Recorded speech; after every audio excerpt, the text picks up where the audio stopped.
हमारे channel excellent English zone. आज हम पढ़ने जा रहे हैं सप्लीमेंट्री का सेकेंड लेसन। सप्लीमेंट्री का second lesson, the adventure of Toto. तो एडवेंचर ऑफ टोटो जो कि सप्लीमेंट्री का सेकेंड लेसन है, जो एक मंकी के बारे में है, जो राइट किया है रस्किन बॉन्ड ने। यहाँ पर जो टोटो है वो एक मंकी है जिसके एडवेंचर्स को, साहसिक कार्यों को इस लेसन में दर्शाया गया है। तो यहाँ पर जो ये एडवेंचर्स ऑफ टोटो जो है लेसन है, ये नैरेट कर रहे हैं रस्किन बॉन्ड। और यहाँ पर जो मेन कैरेक्टर्स हैं उसमें नैरेटर्स ग्रैंडफादर, नैरेटर के दादाजी हैं जो इस टोटो को खरीदते हैं। नैरेटर हिमसेल्फ, इसमें नैरेटर की भी भूमिका है क्योंकि वो कहानी को सुना रहा है। और इस ग्रैंडमदर, उसकी दादी माँ भी है जो टोटो को पसंद नहीं करती है और बाद में वो तैयार हो जाती है उसे घर में रखने के लिए। तो ये कहानी जो है वो स्टार्ट होती है आपकी टोटो के मंकी के खरीदने से। टोटो जो जिसका ऑनर एक रिक्शा वाला होता है, तांगा वाला होता है, और उस तांगे वाले से, तांगे वाला जो अपनी एक नाद में उस मंकी को रखे होता है, तो नैरेटर के जो दादाजी हैं वो उसे देख लेते हैं और उसे खरीदना चाहते हैं क्योंकि उन्हें एनिमल से बहुत लगाव होता है। तो वो टोटो को खरीदना चाहते हैं और 5 रुपए में टोटो को खरीद लेते हैं। लेकिन जब वो उसे खरीद कर घर लेकर आते हैं तो वो दादी माँ को ये नहीं दिखाना चाहते हैं क्योंकि दादी माँ गुस्सा करेगी। इसलिए दोनों लोग, नैरेटर और उसके ग्रैंडफादर, दोनों टोटो को छिपाने की कोशिश करते हैं और टोटो को बेडरूम की एक कबर्ड में छिपा देते हैं और उसे अच्छे से बांध देते हैं जिससे कि वो भाग ना पाए, और चले जाते हैं। जब वो कुछ देर बाद वापस लौटते हैं तो देखते हैं कि टोटो ने क्या किया। उसने जो दीवार पर सुंदर से कलर पेपर दादी माँ ने लगा रखे थे उन सबको फाड़ डाला। यहाँ तक कि नैरेटर का ब्लेजर भी वहां पर टंगा हुआ था, उसने ब्लेजर को फाड़ फाड़ के धज्जियां बना दी और फेंक दिया। नैरेटर तो बहुत दुखी हुआ और डर गया कि दादी माँ गुस्सा होगी, लेकिन उसके दादाजी इस बात से नहीं डरे, बल्कि उन्हें तो इतनी खुशी हो रही थी कि कितना शरारती है। वो तो कहते हैं अगर इसे थोड़ा सा टाइम और मिल जाता तो ये इन धज्जियों से एक रस्सी बना लेता और खिड़की से कूदकर भाग जाता। लेकिन वो ज्यादा ऐसी शरारत घर पर ना करे, इसलिए दादाजी टोटो को नौकर के जो चैम्बर था, नौकरों का कमरा था, वहां पर ले जाते हैं और उसे रख देते हैं। वहां पर दादाजी के और भी पसंद के जो एनिमल्स थे, जैसे कि उसमें उनका कछुआ था, वहां पर रैबिट्स का पेयर था, वहां पर होते हैं, वही मंकी को छोड़ देते हैं। लेकिन मंकी इतना शरारती होता है कि टोटो रात भर किसी को सोने नहीं देता है। जब वो किसी को सोने नहीं देता है तो दादाजी सोचते हैं कि इसे अकेला छोड़ना सही नहीं है।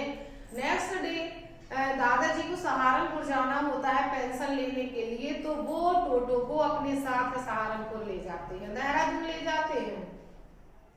उसे ले जाने के लिए एक बढ़िया सा रेक्सीन का वो एक बहुत अच्छा सा बैग लेते हैं और उस बैग में मंकी को नीचे से फर्श पर थोड़ा सा घास डालकर उस पर रख लेते हैं और बंद कर लेते हैं।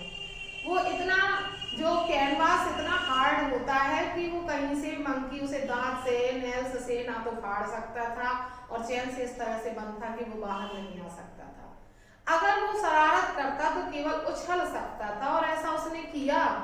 प्लेटफॉर्म पर जब उसने निकलने की कोशिश की तो वो जंप किया तो बैग ऐसे जंप कर रहा था कि सब लोगों को नुमाइश की वस्तु बन गई थी, एग्जीबिशन जैसी लग गई थी, जैसे प्रदर्शनी हो और यहाँ पर सब प्रदर्शनी देखने आए हो। इस तरह से सब देखने लगे उसको। पूरा सफर हो जाता है दादाजी का, और लौटते समय जब वो टिकट खरीद रहे होते हैं तो टिकट खरीदते समय टोटो बाय चांस उस बैग से बाहर झांक देता है और अपने दांत खटखटाते हुए टिकट वाले को देखता है। तो टिकट वाला डर जाता है पहले तो, फिर वो दादाजी से किराया मांगते हैं। वो कहते हैं आपके पास एक कुत्ता भी है जिसका आपको किराया लगेगा। दादाजी बताते हैं ये कुत्ता नहीं है, मंकी है। उसे बैग से निकाल कर भी कहते हैं, लेकिन वो 3 रुपए उसका मंकी का भी किराया ले लेता है क्योंकि वो उसे कुत्ता कुत्ता मांगता है और किराया लग जाता है। दादाजी सब उसको बाहर निकाल लेते हैं और फिर उसे मतलब ओपन कर देते हैं, जो छिपी हुई वस्तु की तरह रहता है वो ओपन हो जाता है। जब वो घर में वापस लाते हैं तो दादी भी उसे एक्सेप्ट कर लेती है और उसे अपने घर में जो एक स्टेबल था, अस्तबल, जहाँ पर उनका एक गधा बंधा होता था जिसे नाना के नाम से वो पुकारते थे, वहां पर टोटो को छोड़ देते हैं, बांध देते हैं।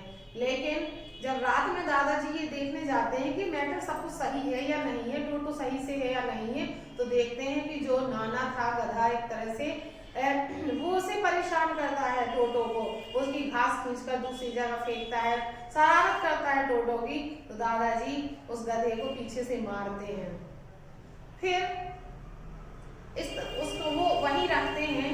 लेकिन उसकी नाना की और टोटो की कभी फ्रेंडशिप नहीं होती है।